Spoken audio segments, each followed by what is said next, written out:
देशाचे पंतप्रधान नरेंद्र मोदी यांनी सन 2047 पर्यंत विकसित भारताचे उद्दिष्ट ठेवले आहे. याच धर्तीवर राज्याचे मुख्यमंत्री देवेंद्र फडणवीस यांनी सुद्धा विकसित महाराष्ट्र घडविण्याचा संकल्प केला आहे. शेतकरी, शेतमजूर, आदिवासी, दलित, वंचित यांच्यासह दुर्बल घटकाचा विकास हाच आमच्या सरकारचा मुख्य केंद्रबिंदू आहे. चंद्रपूर जिल्हा प्रशासन यासाठी काम करीत असून विकसित महाराष्ट्रात चंद्रपूर जिल्ह्याचे योगदान अग्रस्थानी राहील, अशी ग्वाही राज्याचे आदिवासी विकास मंत्री तथा चंद्रपूर जिल्ह्याचे पालकमंत्री डॉ. अशोक उईके यांनी दिली. पोलीस मुख्यालय येथे शुक्रवारी महाराष्ट्र दिनानिमित्त आयोजित मुख्य शासकीय ध्वजारोहण कार्यक्रमात ते बोलत होते. यावेळी महापौर संगीता खांडेकर, खासदार प्रतिभा धानोरकर, आमदार किशोर जोरगेवार, जिल्हाधिकारी वसुमना पंत, मुख्य कार्यकारी अधिकारी पुलकित सिंग, पोलीस अधीक्षक मुम्मका सुदर्शन, मनपा आयुक्त अकुनुरी नरेश आदी उपस्थित होते. मुख्यमंत्री देवेंद्र फडणवीस यांनी नुकतीच शेतकऱ्यांसाठी 2 लाखांपर्यंत कर्जमाफीची घोषणा केली आहे, असे सांगून पालकमंत्री डॉ. उईके म्हणाले, स्व गोपीनाथ मुंडे शेतकरी अपघात विमा योजनेत आता शेतमजुरांना सुद्धा सानुग्रह अनुदान देण्यात येणार आहे. 1 जानेवारी 2011 पूर्वीचे अतिक्रमण नियमानुकूल करून नागरिकांना जागेचा किंवा घराचा मालकी हक्क देण्यात येणार आहे. चंद्रपूर जिल्ह्यात या मोहिमेची प्रभावी अंमलबजावणी करण्यात येईल. राणी दुर्गावती महिला सक्षमीकरण योजनेतून चंद्रपूर जिल्ह्यातील 209 महिलांना विविध योजनांद्वारे 100% अनुदानावर लाभ देण्यात येत आहे. निपुण भारत अभियानाअंतर्गत सुपर स्कूल घटकात चंद्रपूर जिल्ह्याने राज्यात 2रा क्रमांक पटकाविला आहे.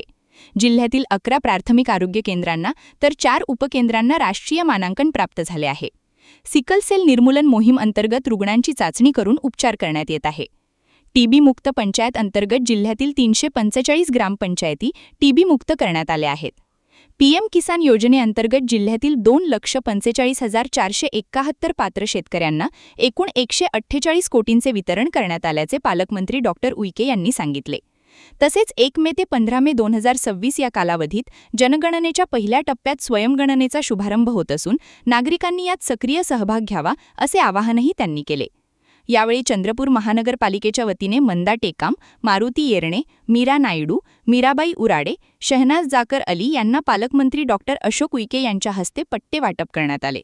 तसेच पुण्यश्लोक अहिल्यादेवी होळकर पुरस्कारप्राप्त ॲड क्षमा बारस्कर, नीता पंत, ॲड भाग्यश्री फाटक यांचा माझी वसुंधरा अभियान अंतर्गत जिबगाव ता सावली, चिखली ता सावली, दुर्गापूर ता चंद्रपूर, भेसगाव तामूल या ग्रामपंचायतींचा, ग्रामीण पाणीपुरवठा उपअभियंता प्रदीप बाराहाते, ग्राम महसूल अधिकारी नंदा हेक्ट, गुणवंत खेळाडू अश्विनी निमजे, हरमनसिंग मारबा, पंकज बेले यांचा, पोलीस महासंचालकांचे बोधचिन्ह प्राप्त झालेले पोलीस निरीक्षक शिवाजी कदम, पोलीस उपनिरीक्षक विलास निकोडे, सुनील गौरकर आणि पोलीस हवालदार संदीप उपरे यांचा शाल, श्रीफळ आणि सन्मान चिन्ह देऊन सत्कार करण्यात आला.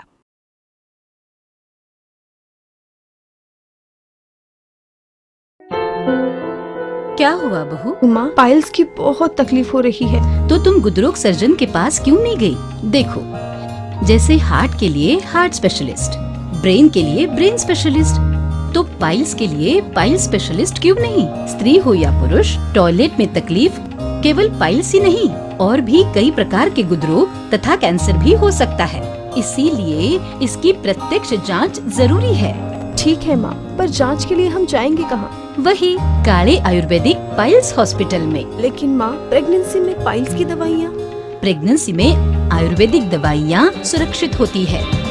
जनहित में जारी. काळे आयुर्वेदिक पाइल्स हॉस्पिटल, औषधि चिकित्सा तथा सर्जरी ट्रीटमेंट उपलब्ध. हमारा पता उमरेड रोड, दिघौरी बस स्टॉप के पास, नागपुर. अधिक जानकारी के लिए वेबसाइट पर जाएं kalepileshospital.com.